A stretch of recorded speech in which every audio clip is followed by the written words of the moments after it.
rebels have established a base on the far side of our perimeter. Deploy the scout walkers to escort the AT-AT and crush those rebels.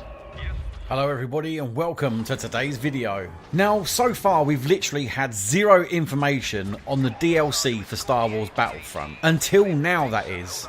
Now, many people, including myself, have speculated about what we could possibly see in a future DLC for Star Wars Battlefront with maps and vehicles, etc. I've actually got a video tomorrow, but anyway, that's all now been thrown out of the window completely, that they have confirmed that the DLC for Star Wars Battlefront will focus on the original trilogy for this release of the game. Now, whether or not that's a particularly good or bad thing, I'm not entirely sure at the moment. The jury is still out, being as this news is still so fresh. But I really would love to see in the comment section down below what you think.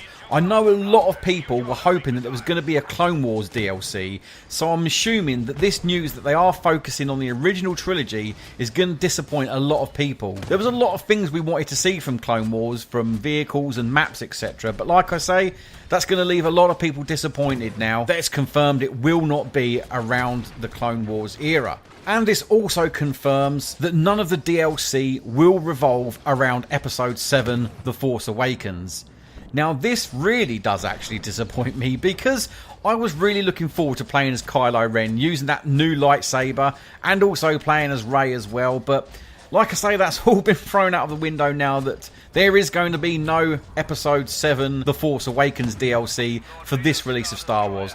What is funny though is how they talk about this release of Star Wars Battlefront. Now, that suggests to me highly that they will be doing another Battlefront which will include any and or all of these other things that we've been talking about. Clone Wars, Episode 7, The Force Awakens. They're absolutely leaving it wide open for future releases of Star Wars Battlefront. But it really is a shame that they've limited the DLC to this release just to the original trilogy. But having said that, some of the things that we could possibly look forward to now that we know that it is narrowed down to the original trilogy is that surely we must see a new map of the Death Star.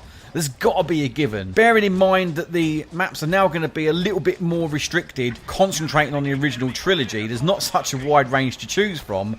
I'm really keeping my fingers crossed for a Death Star map. I think that would be absolutely brilliant, especially for the Squadron Fighter mode. Imagine them battling around the outside of the Death Star. Amazing. I also think that it's pretty much a dead cert that we will be seeing Chewbacca coming as a playable hero in Star Wars Battlefront. Like I say, focusing on the original trilogy, it's got to be a given that Chewie's coming, surely. Well, I guess we can still just keep our fingers crossed. But anyway, do let me know in the comment section down below. I really do want to see some feedback on this video about your thoughts and feelings about them basing the DLC along the original trilogy and what you think that might mean that we can see in the future. So if you did enjoy this video, albeit very short, please do leave it a cheeky little thumbs up. And until next time, as always, goodbye.